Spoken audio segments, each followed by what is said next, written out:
Coucou tout le monde, c'est le tutorat. J'espère que vous allez bien et que le début des cours de spé ont bien commencé. Aujourd'hui, je vous propose de faire un petit rappel en UE6 sur l'initiation à la connaissance du médicament. On va commencer tout de suite. On va tout d'abord s'intéresser au QCM9, concernant les récepteurs des médiateurs. Les récepteurs des médiateurs à activité canal ionique ont un temps de réponse de l'ordre de la milliseconde. C'est vrai.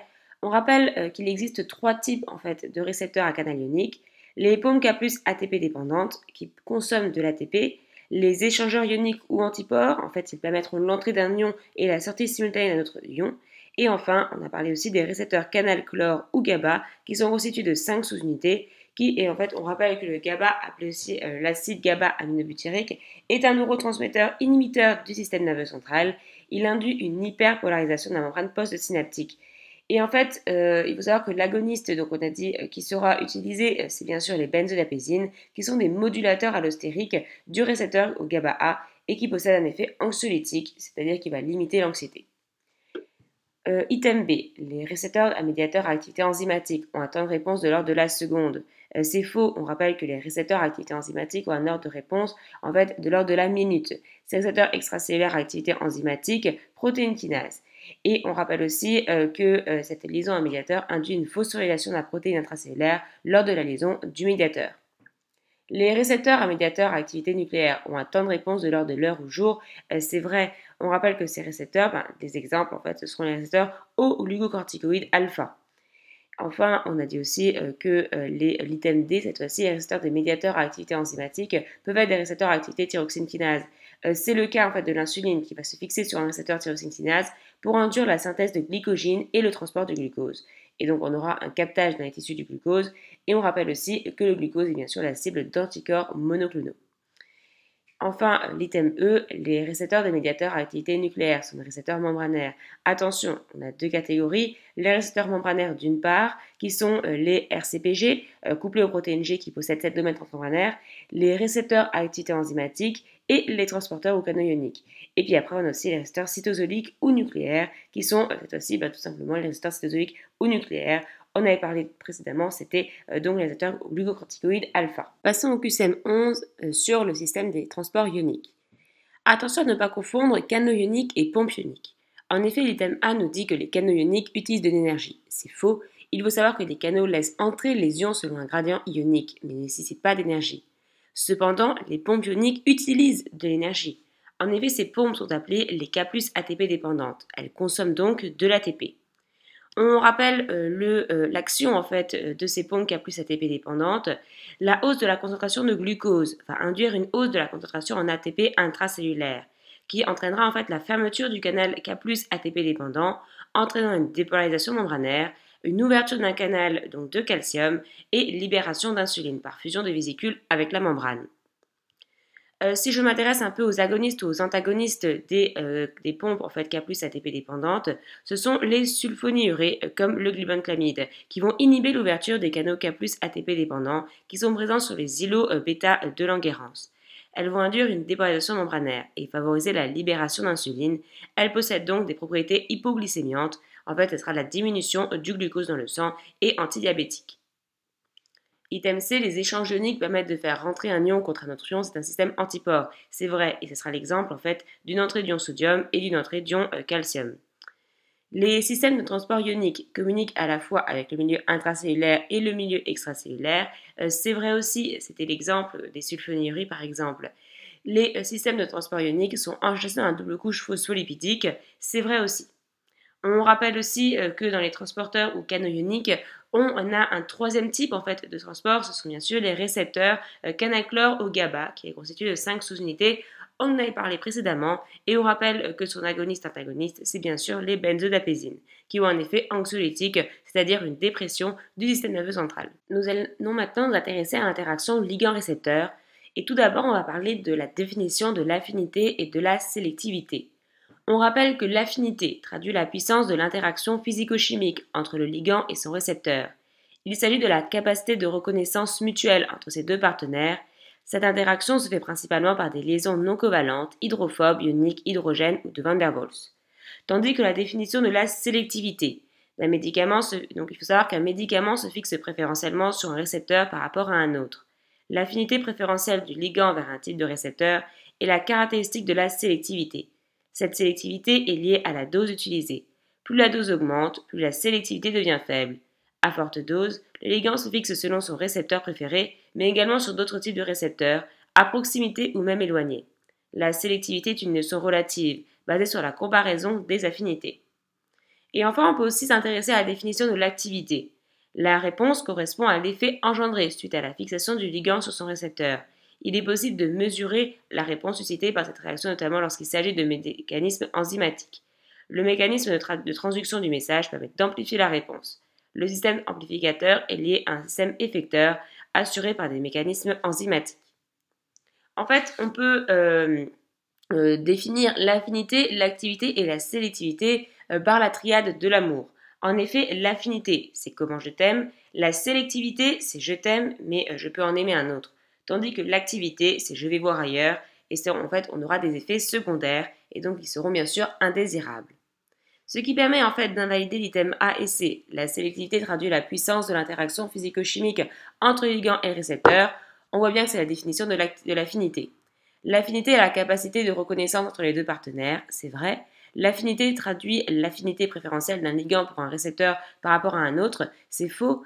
Un médiateur agoniste inverse s'oppose à la liaison du médiateur à son récepteur, c'est vrai. Et enfin, un médicament antagoniste neutre s'oppose à la liaison du médiateur à son récepteur, c'est vrai. Et ça, on va le voir tout de suite. On va maintenant s'intéresser à la notion de ligand. Un ligand correspond à toute molécule, quelle qu'elle soit, qui se lie à un récepteur. On va d'abord définir un agoniste, puis les antagonistes neutres. Un agoniste est une molécule qui se lie à un récepteur et qui suscite une réponse biologique similaire à celle générée par le médiateur endogène. Lorsqu'un agoniste se fixe sur son récepteur, il y a génération d'un second messager. La variation du taux de second messager suscite une cascade de réactions enzymatiques.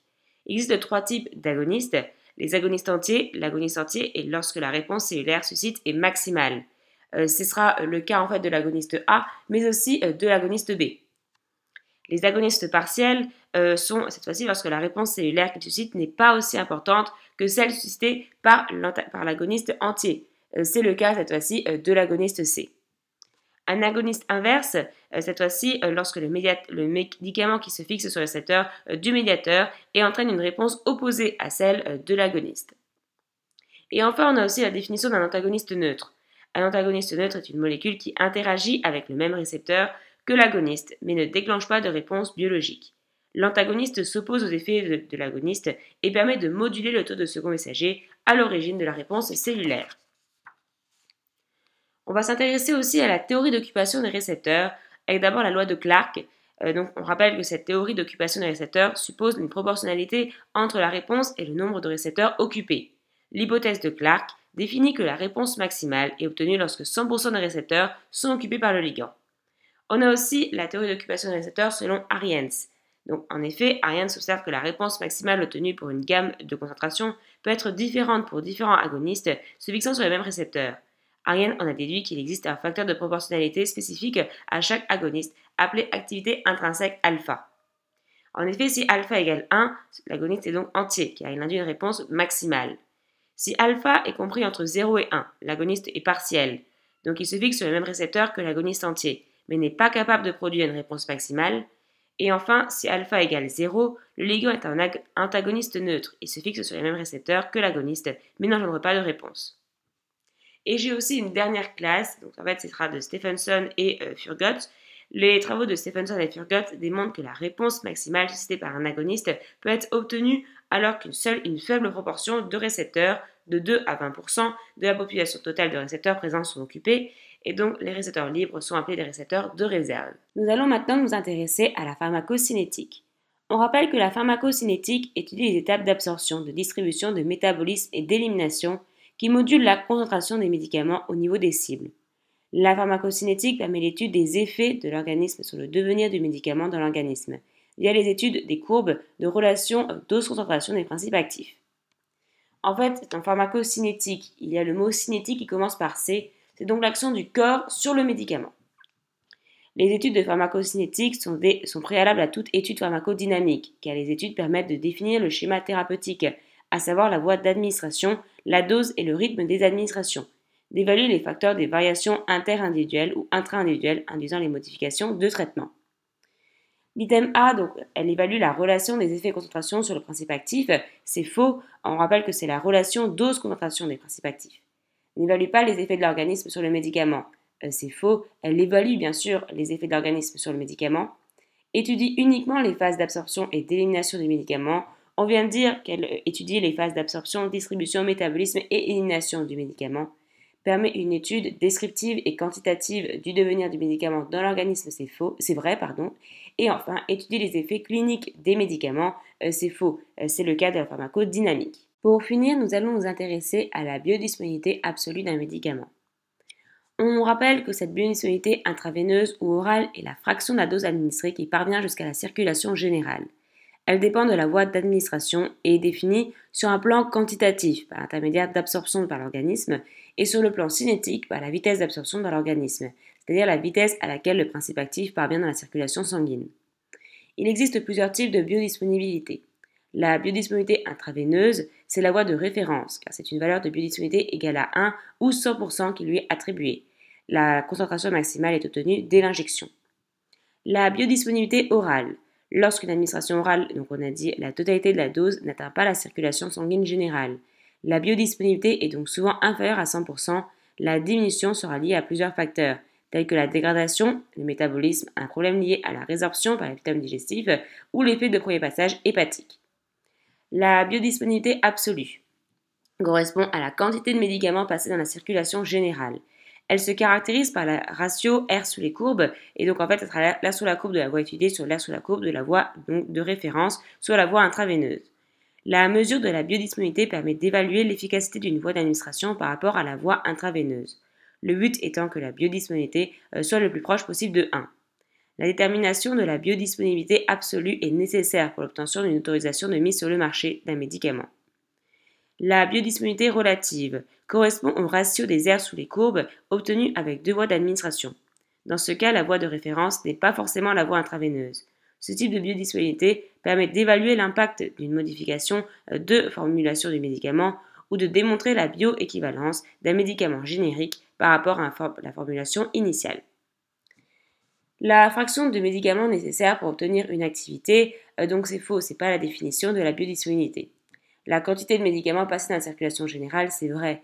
Déterminée en vue d'une obtention d'une AMM, on vient de le dire aussi, au niveau de la biodisponibilité absolue, donc c'est vrai, une estimation de biodisponibilité d'une voie d'administration par rapport à la voie intraveineuse, c'est vrai, on rappelle que ce sera les ratios des R sous les courbes de la voie étudiée sur la voie intraveineuse, et enfin calculable uniquement pour les médicaments hydrophiles, c'est faux, elle est calculable pour tous les médicaments qui peuvent passer dans la circulation sanguine. Cette petite vidéo en pharmacologie touche à sa fin.